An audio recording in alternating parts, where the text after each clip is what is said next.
विंदापाल उग्रसेन पाल महाविद्यालय की इस ऑनलाइन कक्षा में हम आप सभी छात्र छात्राओं का हृदय की अनंत गहराई से स्वागत करते हैं।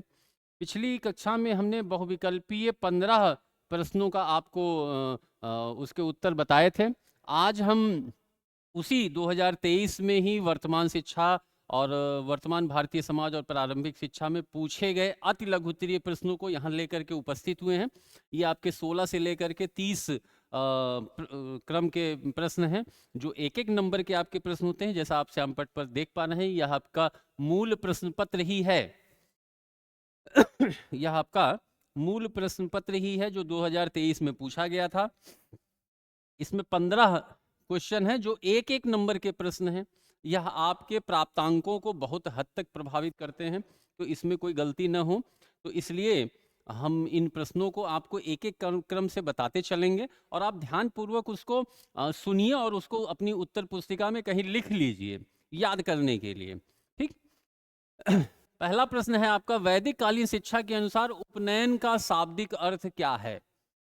वैदिक कालीन शिक्षा में उपनयन संस्कार होता था विद्या आरंभ के पूर्व, और इसका शाब्दिक अर्थ है किसी की ओर ले जाना या निकट लाना। इसका शाब्दिक अर्थ क्या है?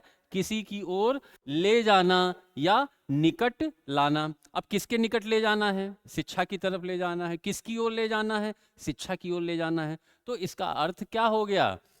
तो आप लिख सकते हैं कि वैदिक कालीन शिक्षा के अनुसार उपनयन का शाब्दिक अर्थ होता है किसी की ओर ले जाना या निकट लाना।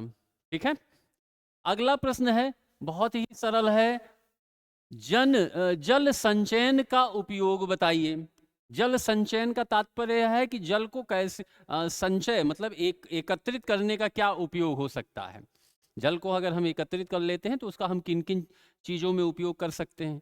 तो पहला बिंदु है, खेती में हम उसका उपयोग कर सकते हैं, बागवानी में इसका हम उपयोग कर सकते हैं, जल स्तर को सुधारने में इसका उपयोग कर सकते हैं, पर्यावरण को बेहतर बनाने में इसका हम उपयोग कर सकते हैं। तो ये कुछ ऐसे उसकी उपयोगिता है जो आप लिख सकते हैं। तो 2 बिंदु या 3 बिंदु इसकी उपयोगिता आप लिख देंगे तो आपको 100% 1 नंबर मिल जाएगा। अगला प्रश्न है आपका कि शैक्षिक अवसरों की समानता के लिए कौन कौन बिंदु आवश्यक हैं? शैक्षिक अवसरों की समानता के लिए, शैक्षिक अवसरों की समानता के लिए कौन कौन से बिंदु आवश्यक हैं? तो पहला है, छात्रों को उनकी क्षमता के मुताबिक शिक्षा के संसाधन मिले। पहली इसकी आवश्यक बिंदु हो गया कि छात्रों को उनकी क्षमता के अनुसार, उनकी आवश्यकता के अनुसार शैक्षिक संसाधन मिले। दूसरा यह है कि छात्रों में बिना भेदभाव के उनको शिक्षा मिले। ठीक है।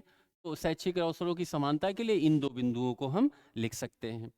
इसके पश्चात अगला जो आपका प्रश्न है 19वां, बाल श्रमिक बनने के मुख्य कारण बताइए। तो बाल श्रमिक कोई क्यों बनता है? कोई बालक बाल श्रमिक क्यों बनता है? क्योंकि उसकी आवश्यकताएं पूरी नहीं हो रही हैं, अल्प आयु में उसे काम करने पर मजबूर किया जा रहा है। तो कह सकते हैं कि गरीबी के कारण, ठीक, अशिक्षा के कारण,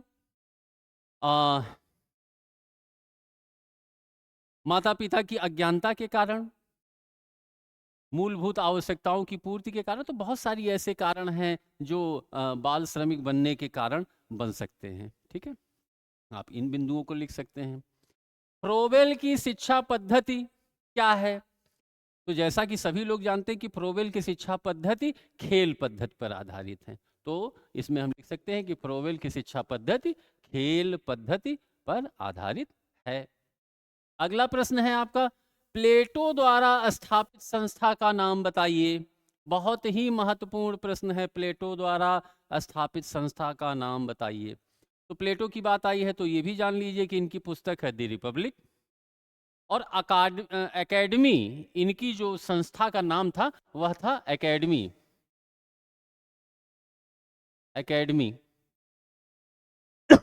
कुछ विद्वान इस एकेडमी को दुनिया का पहला विश्वविद्यालय भी मानते हैं। क्या मानते हैं? दुनिया का पहला विश्वविद्यालय भी मानते हैं। तो इनकी संस्था का क्या नाम हो गया? एकेडमी। ठीक। अगला प्रश्न है आपका, प्रयोजनवाद के किन्हीं 2 गुणों और 2 दोषों का उल्लेख कीजिए। प्रयोजनवाद के दो गुण। अब पहला गुण तो इसमें यह है कि यह क्रियाशीलता पर आधारित होता है, करके सीखने पर बल देता है, इसलिए यह क्रियाशीलता पर आधारित होता है, यह इसका गुण हो गया। दूसरा गुण है कि मनोवैज्ञानिक गुणों का विकास होता है, बच्चों के अंदर मनोवैज्ञानिक गुणों का विकास होता है। तो पहला गुण हो गया आपका क्रियाशीलता पर आधारित होता है, और दूसरा मनोवैज्ञानिक गुणों पर आधारित होता है। जब हम इसकी दोषों की बात करेंगे तो आध्यात्मिक मूल्यों पर जोर नहीं देता है, आध्यात्मिक मूल्यों का विकास इसमें नहीं होता, ये इसके दोष हैं। दूसरा दोष आप लिख सकते हैं कि बालक सक्रिय रहता है किंतु अध्यापक सक्रिय नहीं रहता, यह भी इसमें एक दोष है प्रयोजनवाद में। ठीक, इसके पश्चात 23वां प्रश्न है कि पर्यावरण संरक्षण में विद्यालय की दो प्रमुख भूमिका बतलाइए।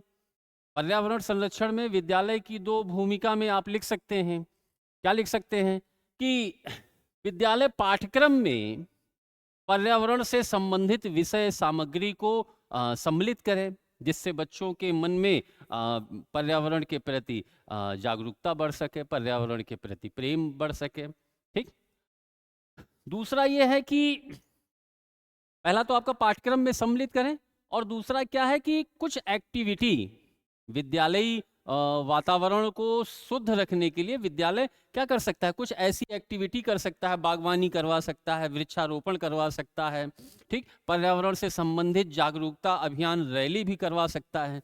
तो ये दो चीजें आपके जो है विद्यालय के दो प्रमुख भूमिका पर्यावरण के संरक्षण हेतु की जा सकती है। ठीक, अगला प्रश्न है आपका कि बुनियादी शिक्षा का प्रारंभ किसने किया।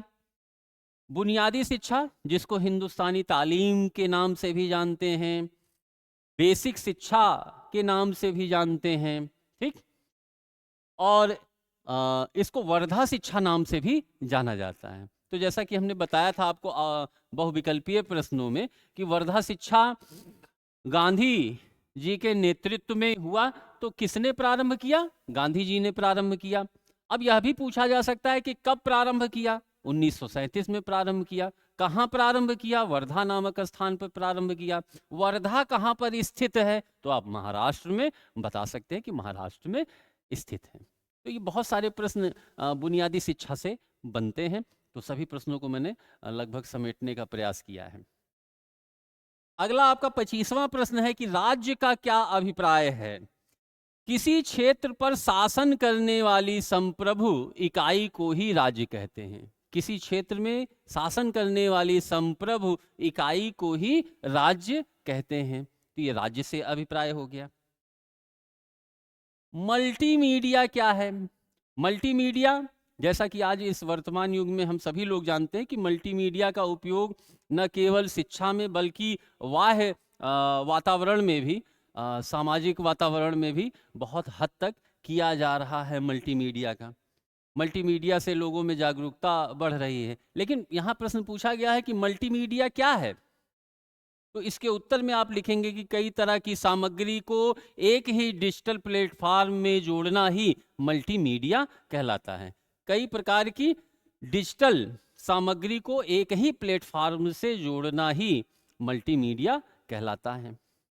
अगला प्रश्न है कि स्त्री शिक्षा के विषय में प्लेटो का क्या मत था।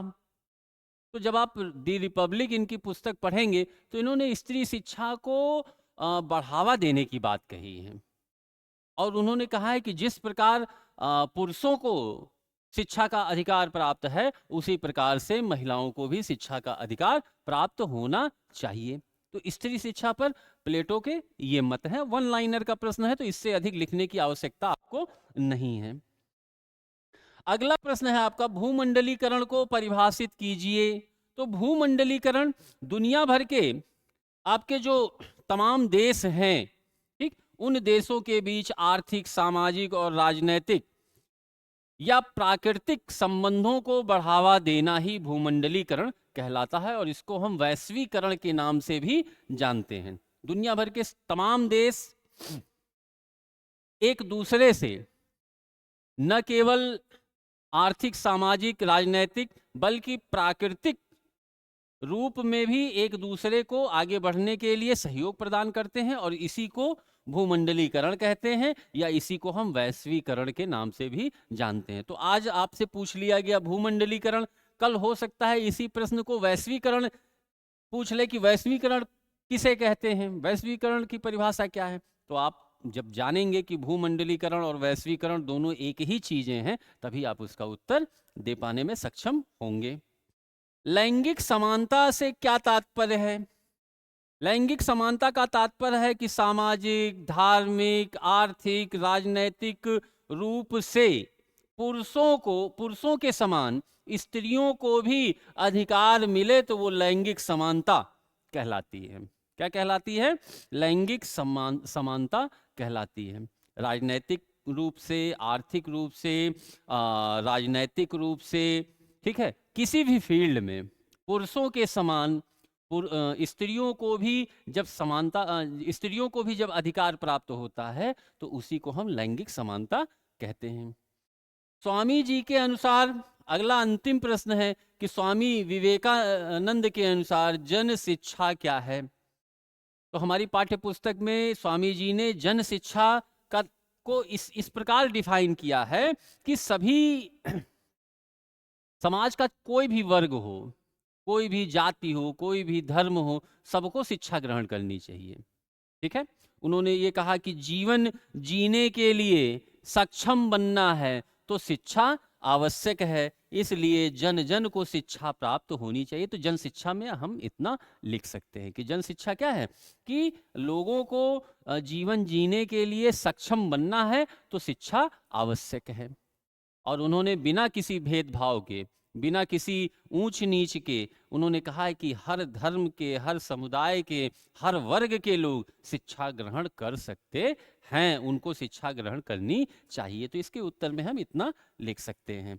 तो इस प्रकार देखिए, आपके 16वें प्रश्न से लेकर के और 30वें प्रश्न तक सभी उत्तरों को मैंने संक्षिप्त रूप से देने का प्रयत्न किया है।